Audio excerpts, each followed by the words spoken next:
UFC 267, c'était incroyable. Juste incroyable. Difficile d'utiliser d'autres mots. Donc, retour à très chaud sur l'événement d'hier soir. Alors, pour le petit historique, j'ai commenté, je suis rentré, j'ai dormi.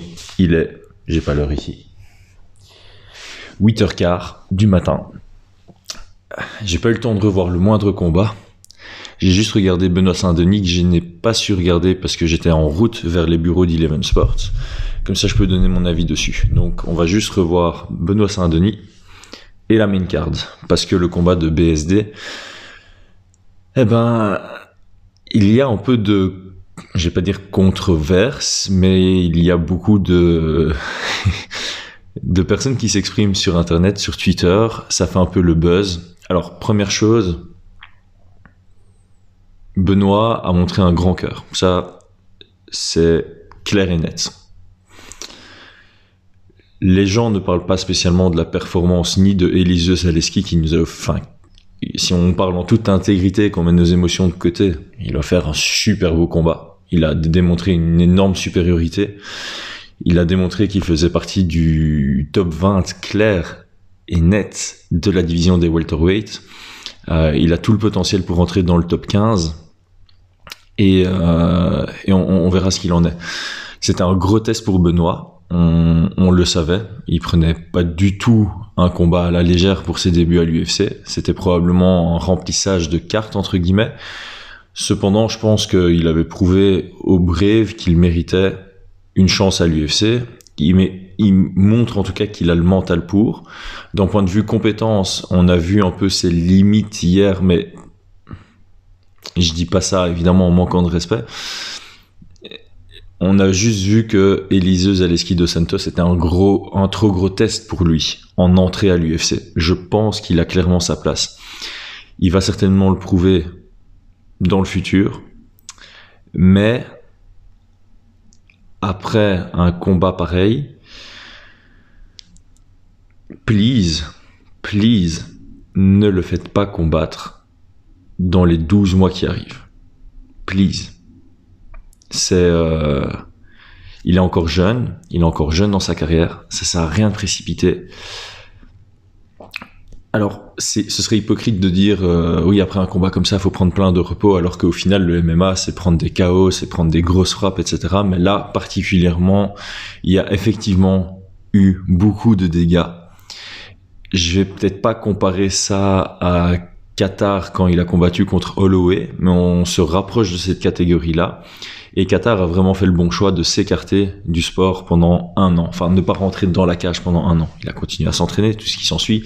Mais tout le mal que je souhaite à Benoît Saint-Denis, c'est d'avoir une suspension médicale qui le force à ne pas faire de gros sparring dans les 3 à 6 mois qui arrivent. Et qui, au final, le pousse à ne pas prendre de combat dans la première moitié de 2022 grand minimum, et idéalement d'attendre au moins la même période de cette année, mais l'année prochaine avant de signer un nouveau contrat. Ça lui permettra de travailler sur tout ce dont il a besoin de bosser pour revenir et pour de nouveau marquer les esprits, mais avec une victoire. Et ça lui permettra de récupérer de ce combat qui a été difficile. Alors, est-ce que le combat aurait dû être arrêté ? J'ai fait exprès de regarder sans le son, parce que j'avais lu les news du fait que l'équipe de commentateurs arrêtait pas de dire à l'arbitre d'arrêter le combat, que c'était ridicule que le combat n'était pas arrêté, etc., etc. Et j'ai essayé de regarder sans me faire influencer par ça. Je vais répondre d'abord à une autre question. Est-ce que si l'arbitre avait arrêté le combat dans le 2e round, ça aurait été scandaleux ? Absolument pas. Absolument pas. L'arrêt aurait été totalement justifié et est complètement justifiable. L'absence d'arrêt, j'ai pas envie de choquer les gens, mais ne me choque pas au point de ce que j'ai vu sur Internet. Il y a des gens qui sont absolument choqués par le fait que le combat n'ait pas été arrêté. L'arbitre a été retiré de ce soir-là, il n'arbitre plus. Les gens en font une risée. Alors, on a déjà vu pire, c'est pas un argument. Ici, comment dire, l'attitude de Benoît Saint-Denis laissait suggérer qu'il pouvait continuer le combat. Parce que, autant il y a eu 2 petites périodes de 5 à 10 secondes où il était vraiment en mode ultra défensif, dos à la cage, je mets de la cage pour rester debout, autant ça durait juste... Enfin, il réagissait juste au moment où l'arbitre aurait vraiment dû s'interposer. Et il réagissait avec des frappes qui ont touché, qui ont même surpris Elizeu Zaleski dos Santos. Ça a fait reculer Elizeu, et quand Elizeu reculait, Benoît avançait. Il n'avait pas besoin de la cage pour rester debout. Alors oui, il y a eu 2 moments où il avait besoin de la cage pour garder l'équilibre sous les nombreuses frappes de Elizeu Zaleski dos Santos, mais il protégeait relativement bien. Alors oui, il s'est fait sonner plusieurs fois. Oui, c'est impressionnant. Oui, il a pris des dégâts très, très majeurs. Mais quand on regarde son leçon, voilà, je sais que j'ai probablement à l'encontre de l'opinion publique, mais je suis pas choqué que ça ait pas été arrêté ni par le coin, ni par l'arbitre. Ça aurait été justifié que l'un comme l'autre l'arrête, mais c'est pas non plus le plus gros choc que j'ai vu en MMA que ça ne le soit pas, vu qu'il réagissait correctement. Alors, dernier point, l'arbitre, son rôle numéro 1, c'est assurer l'intégrité physique des athlètes. En ce sens, on pourrait dire qu'il n'a pas super bien fait son taf, parce que clairement, Benoît a pris des gros dommages. Donc c'est là où je dis que l'arrêt aurait été complètement justifié. L'absence d'arrêt, selon les règles, il défendait encore intelligemment. C'est surtout ça. C'est difficile à dire s'il était vraiment out sur ses pieds, s'il était out debout. C'est un dur à cuire, c'est clair. Est-ce que 95-95% des athlètes seraient tombés là-dessus? Certainement. Et lui est resté debout, il n'est pas tombé. Il avait l'air out, il cédait un peu de la cage sur certains moments pour rester debout, mais ses bras sont pas... Il n'était pas debout et ses bras sont pas tombés. Il gardait cette garde. Il laissait jamais 10-15 secondes passer sans avoir une réaction offensive, ce qui justifie probablement ce choix de l'arbitre. Situation compliquée. Je pense que il y a des arguments, en fait, il y a des arguments des 2 côtés qui pèsent et qui se valent, entre guillemets. Peut-être que ça pèse un peu plus sur l'arrêt aurait été justifié, parce que c'est pas le genre de situation qu'on veut voir. Mais il y a vraiment ce tout petit truc qui fait que il y a une justification pour dire non, le combat s'arrête. J'ai l'impression de tourner en boucle, mais c'est difficile parce que c'est Internet, et je sais qu'Internet est super méchant. Donc on risque de prendre ça mal interprété, et puis de m'insulter parce que je veux le mal de Benoît alors que c'est tout l'inverse. Mais je peux comprendre qu'il n'y ait pas eu d'arrêt de l'arbitre. Ok. Bref, on passe à la main card. Ankalaev contre Ozdemir. On va pas en parler trop longtemps. Premier round très spectaculaire. Des 2 côtés, les 2 se sonnent. Et ça commence en guerre. Et au final, au moment où Ankalaev a imposé un combat contrôlé, il a pris l'ascendant. Donc on a un combattant en Ankalaev qui est dangereux, très dangereux, parce que il est dangereux et parce qu'il est intelligent. Et il sait combattre dans le chaos, dans une situation chaotique, et il sait combattre dans le contrôle. Et il est très très fort dans le contrôle. Il a des très bonnes armes, il a une bonne lecture du jeu, il a une bonne compréhension de comment trouver le chemin vers la victoire. Non, c'était propre. Je suis curieux de voir son prochain combat. Je le mettrai contre Alexander Rakic. Et ce serait un très bon one contender fight, lui contre Rakic, pendant que Jiří Procházka combat contre Glover Teixeira. On va y revenir puisque Glover a gagné le main event. Ensuite, qu'est-ce que nous avons eu? Chimaev. Le mec a pris un coup sur 4 combats. Le mec combat 4 fois à l'UFC, il n'encaisse que un coup. il a 215 ou 250 frappes à une. Il a touché 215 fois ou 250 fois ses adversaires, j'ai pas les stats devant moi, et il s'est fait toucher qu'une fois. Tellement impressionnant. J'ai fait un tweet, blagueur là-dessus, il a besoin de faire 1780 combats pour se faire toucher autant de fois que Qatar s'est fait toucher contre Max Holloway. Non, c'est tellement impressionnant. Honnêtement, il revient après 1 an, après le Covid, tout ce blablabla. On n'a pas eu le temps de voir si son cardio tenait le coup, mais pas eu le besoin. Après 5 secondes, il shoot dans les jambes. Li Jingliang, il sait que c'est la stratégie de Chimaev et il sait rien faire. Il part en gréco-romaine, il le soulève et il a tellement confiance en lui, tellement confiance en ses capacités, en ses compétences, que le gars, il lève, il perd de l'énergie à le maintenir en l'air. Il cherche Dana White, il trouve Dana White, il voit Dana White sur son téléphone, il lui dit « Sois pas sur ton téléphone, I am the king ». Et il finit son amené au sol. Et une fois que c'était au sol, le contrôle, la pression, la stabilité, il arrive à maintenir Jingliang au sol juste à l'aide de ses jambes pour envoyer des frappes, alors que Jingliang est dehors à la cage en train de se relever. Et il envoie des frappes au plexus, à la tête. Il reprend le contrôle, prend le 2-on-1 avec le bras qui passe dans le dos, l'autre bras qui passe... il encercle entre guillemets le corps de Li Jingliang. Il fait un 2-on-1 sur le bras pour un extraordinaire contrôle. Il lâche sa main gauche pour venir frapper. Son système est en place. Alors c'était mon clickbait qui a pas très bien fonctionné au final. Je pense que c'est parce que j'ai posté trop de vidéos. C'était mon clickbait avant l'événement. Est-ce que Chimaev est le nouveau Khabib? Et il commence à prouver qu'il l'est. C'est comme la description de Khabib, c'est extraordinaire grappleur qui ne gagne pas ses rounds par 19 mais par 18. Et là, clairement, Chimaev, il a fini 3 fois au premier round, mais si ça se finit pas au premier round, enfin en tout cas, Meerschaert, on sait pas dire parce que c'était 17 secondes, mais Rhys Maki et Li Jingliang hier, si Maki et Jingliang survivent, ça allait vers un 18, voire même un 17. John Phillips, il perd le premier round 18 et il se fait soumettre dans le deuxième dans une structure qui allait vers un 18 de nouveau.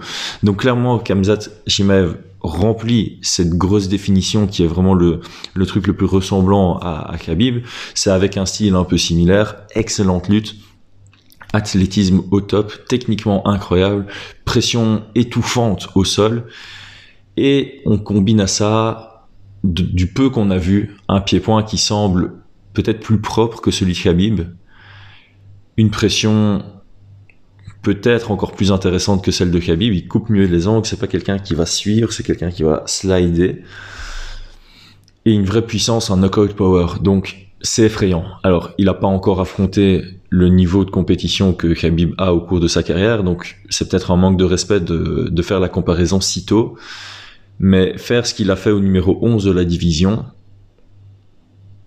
ça fait peur. Ça fait très peur. Pour le reste de la division, je sais pas. Il y a Neil Magny qui avait dit qu'il voulait l'affronter à la place de Li Jingliang. Est-ce qu'il va garder cet angle de communication? Ce serait un bon test. Parce que quand on regarde Chiesa, Chimaev va plutôt dominer debout. Jeff Neal, il va se faire amener au sol, il va se faire dominer au sol. Belal Mohamed, pareil. Et du coup, après ça, on rentre dans le top 5. Après, c'est Masvidal, Stephen Thompson. Oh, s'il vous plaît, ne le mettez pas contre Stephen Thompson. Bien que la distance, etc., ce serait intéressant. J'ai pas envie de voir un Stephen Thompson se faire mauler. Et alors Khamzat, en plus, il veut attaquer les 2 divisions. Donc, il veut aussi attaquer la middleweight. Ce serait marrant qu'il combatte contre Sean Strickland la semaine prochaine pour rebattre un nouveau record. Là, il a eu du mal avec son cut à 170 LBS, mais Sean Strickland, c'est un 84 kg, c'est un middleweight, donc il devra pas trop cut, donc pourquoi pas. Le seul problème, c'est que c'est pas 2 fois à Abu Dhabi, là, il devrait aller jusque New York, mais s'il prend l'avion aujourd'hui, il a le temps de récupérer le décalage d'horaire. Ok, donc bref, la hype est vraie. Elle est complètement méritée. Chimaev, on va le suivre de très près. Qu'est-ce qu'on avait après? Il y a Makhachev, et avant Makhachev, on a eu, oui, Tibura contre Volkov, j'ai pas en parlé. Victoire de Volkov. Tibura, très mauvaise stratégie, aucune adaptation intéressante dans le combat. Volkov est resté simple, un peu trop passif à mon goût, pas prise de risque, pas de recherche de finalisation alors qu'il y avait des ouvertures, cardio critiquable, bref. Encore une fois, j'aime bien parler positivement. C'est une victoire, je respecte tous les athlètes et certainement ceux du UFC qui rentrent dans la cage, mais j'ai vraiment eu une déception pendant que je commentais ce combat.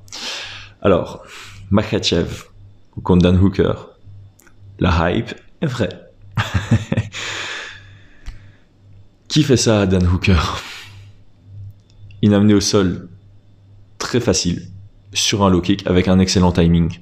On va pas commencer à dire Dan Hooker, mauvaise stratégie, les kicks. Non, les kicks étaient une bonne idée, ça fonctionnait pour lui jusqu'à ce moment-là. Il essayait de maintenir la distance.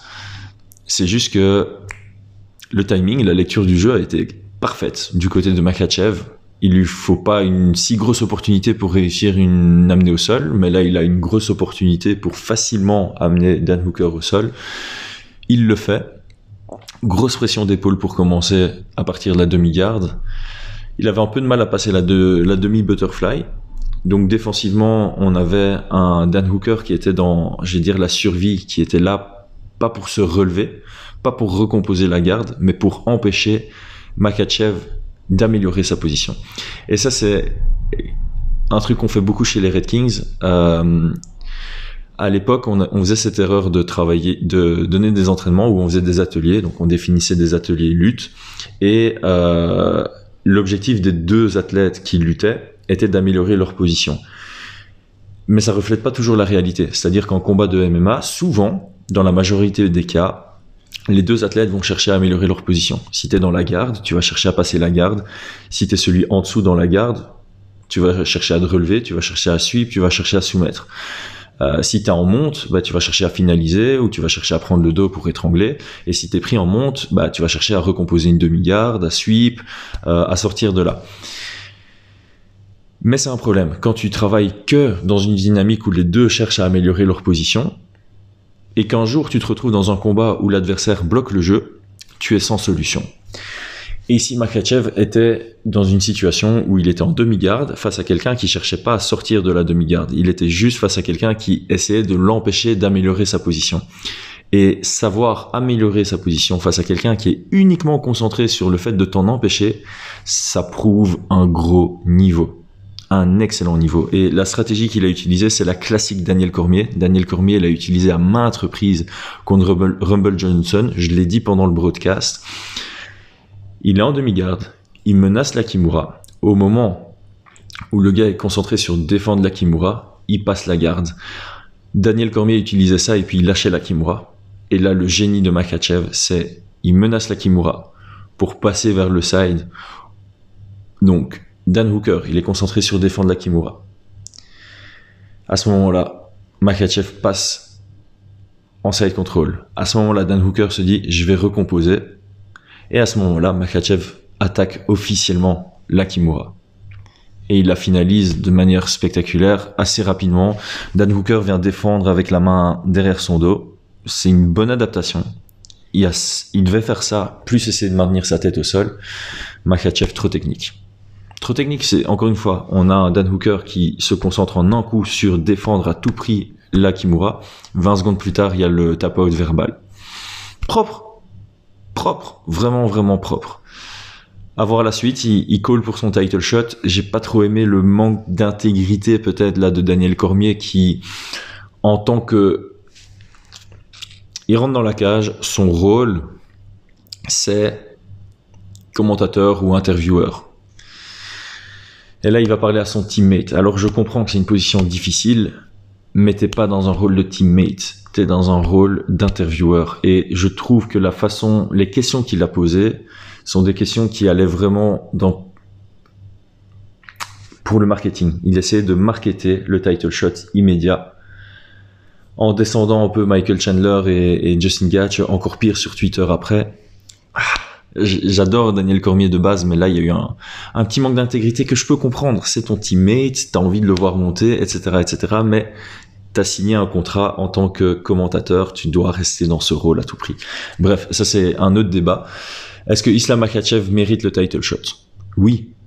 9 victoires d'affilée. Alors certes, il n'est pas passé par le 14, puis le 10, puis le 6, puis le 4, puis le 2 avant de l'obtenir. Mais 9 victoires d'affilée. Il y a quand même Tsarukyan, il y a Drew Dober, il y a Thiago Moises, et maintenant il y a Dan Hooker, avec des grosses dominations. Il mérite un title shot. Est-ce qu'il mérite de passer devant Justin Gaethje et Michael Chandler? On va voir ce que ça va donner la semaine prochaine. J'aurais tendance à dire Justin Gaethje, non. Si Justin gagne, je crois qu'il a un plus gros case que Makhachev. Si Chandler gagne, je crois que Makhachev a un plus gros case que Chandler, parce qu'il y a eu beaucoup de critiques. Chandler arrive, il bat Dan Hooker par KO, premier round aussi, très impressionnant. Il obtient son title shot, donc sur une victoire au premier round par finalisation contre Dan Hooker, il obtient son title shot, alors pourquoi pas Makhachev? Ensuite, il perd sa chance pour le titre.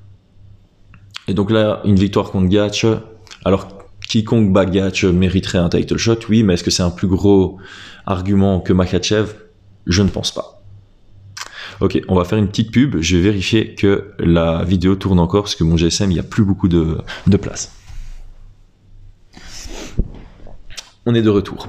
Alors, on passe au co-main event.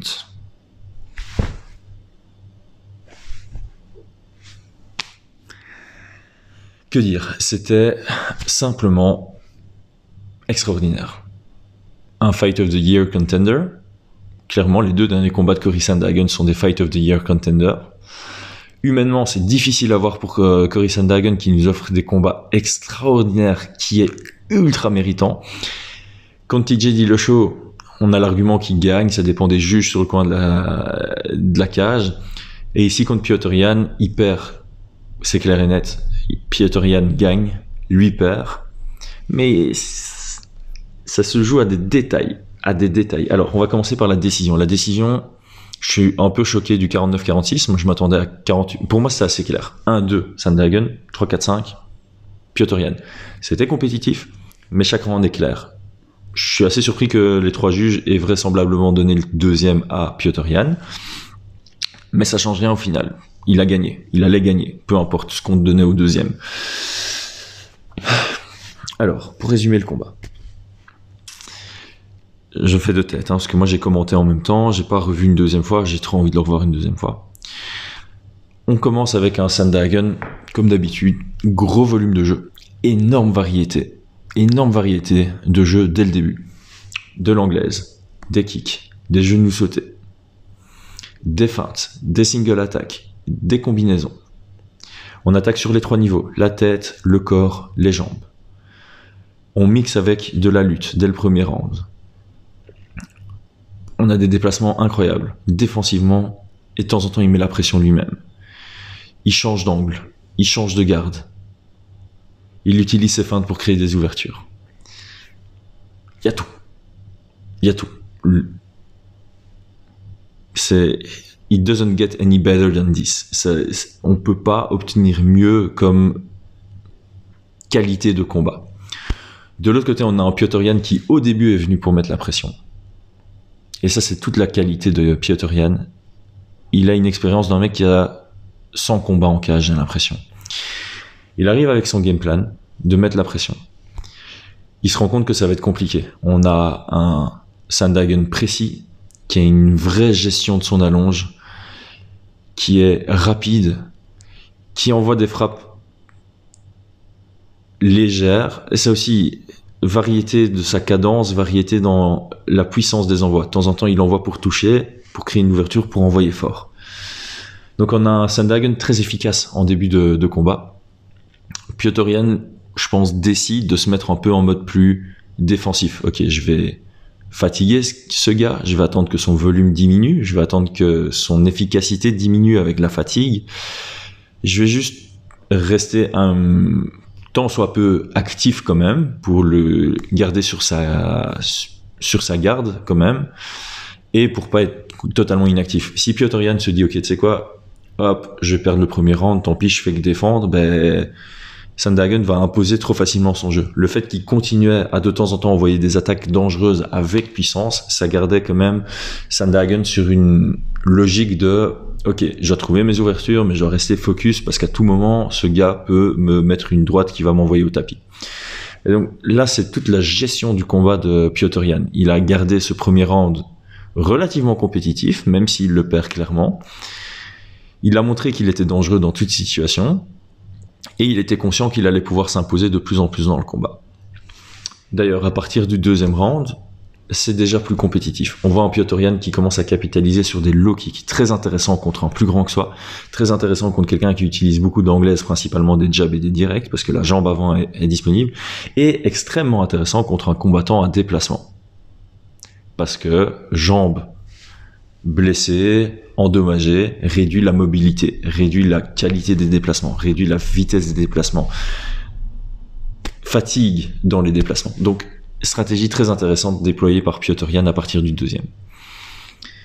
Troisième, ce momentum shift continue dans ce sens, mais ça reste serré jusqu'au knockdown. Et le knockdown, c'est le tournant du combat. Parce que du coup, le troisième, indiscutablement pour Petr Yan, alors que jusqu'au knockdown, ça allait être difficile à juger, vraiment. Il score son knockdown, il prend ce round, ça le met en confiance. Et à partir du quatrième round, il commence à s'imposer de plus en plus, mais c'est là toute la beauté de ce combat, c'est que Sandhagen ne voulait pas lâcher. Il y a eu dans le quatrième et même dans le cinquième round une guerre, mais surtout dans le quatrième, une guerre pour garder la main mise sur le rythme et la direction du combat. C'était mais tellement beau à voir. Il y en a pas un qui a voulu rester inactif pendant une minute. C'était j'en peux plus, mais il faut que je monte quelque chose. Et Sandhagen touchait Petr Yan. Petr Yan se faisait surprendre. Il disait putain, il est encore dans le combat. Bon, ok, je vais remettre bouchée double. Il remettait bouchée double. Et puis Sandhagen était surpris. Et puis il a voulu reprendre. Ce quatrième round est juste merveilleux. Et puis cinquième round, au cœur, à l'arrache, au mental. Sandhagen touche plus, de peu. Et Petr Yan a les touches les plus significatives. Ce high kick, ce spinning wheel kick, quelques directs. Volume contre puissance. La puissance l'a emporté aux yeux des juges. C'est amplement mérité. 49-46. 48-47 aurait été le plus mérité selon moi. Bref, mais la victoire est méritée pour Petr Yan. Mais quel combat! Quel combat! Les deux, je suis désolé de dire ça, mais cette division de bantamweight est tellement incroyable que ça va être bizarre ce que je vais dire. Et c'est pas un manque de respect envers Sterling. Et même si Sterling a battu Cory Sandhagen, je trouve que l'évolution récente, Petr Yan et Sandhagen, Petr Yan c'est clair et net, il doit être dans le top 5, pound for pound, même peut-être dans le top 3. Usman, Volkanovski, Petr Yan, Jones, il est inactif, donc on ne sait jamais trop dire, mais Petr Yan mérite vraiment cette place très très haut. Sandhagen, TJ Dillashaw mérite aussi une place dans ce top 10 du pound for pound. Cette division est juste exceptionnelle. Et là, on a eu la chance, comme on l'a eu pour Whittaker contre Romero 1 et 2, comme on l'a eu pour Max Holloway contre Dustin Poirier, comme on l'a eu pour Sandhagen contre TJ Dillashaw, là on a eu Sandhagen contre Yan. Quelle qualité de combat! Les fans de violence satisfaits, les fans de stratégie satisfaits, les fans de technique satisfaits, et ceux qui kiffent les adaptations en combat satisfaits aussi. Enfin, merci à eux deux, c'était trop beau. Ok, main event, ça va aller plus vite. Je le disais pendant les commentaires.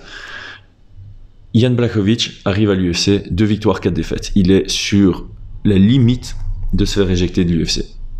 9 victoires, 1 défaite ensuite, dont 6 victoires d'affilée, dont la prise de la ceinture contre Dominic Reyes et une défense contre Israel Adesanya. Si ça c'est pas inspirant, à 38 ans, et il rencontre un gars qui a 20 ans de carrière professionnelle, c'est son 40e combat professionnel, il est à l'UFC depuis 2012, il est arrivé à l'UFC, 5 victoires d'affilée, title shot contre John Jones, il perd, ensuite il va sur une défaite, une victoire, 2 défaites, une victoire, une défaite, 2 victoires, 5-5.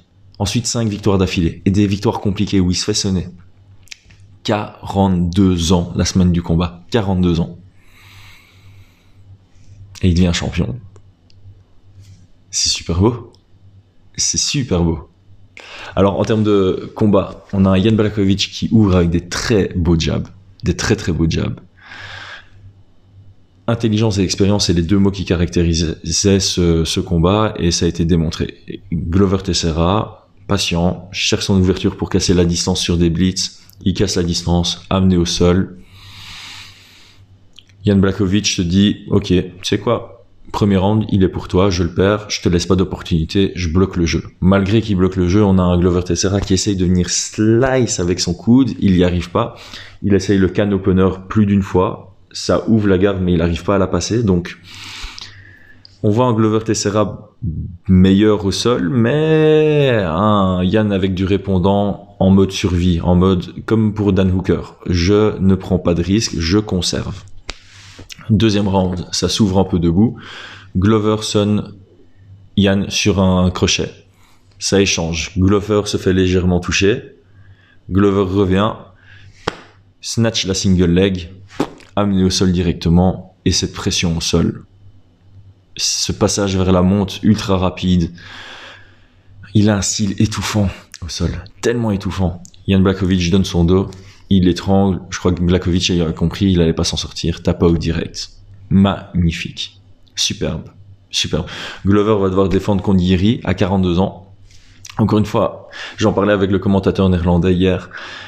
Ça peut vraiment aller dans les deux sens. Ça peut être la jeunesse en toute confiance qui arrive, qui roule complètement sur Glover, qui le finalise rapidement. Tout comme Glover peut jouer sur l'expérience. Amener ça au sol très rapidement et finaliser ça au sol très rapidement. Ça peut aller dans les deux sens, littéralement. En tout cas, quoi qu'il en soit, c'est superbe. L'interview après le combat était géniale. Trop de respect entre les deux, c'est beau à voir. J'adore ça. Merci à tous d'avoir suivi la vidéo. C'était Chris Guenacht. Si c'est pas encore le cas, abonne-toi, like, commente, partage la vidéo. Bon dimanche à tous. Ciao, ciao.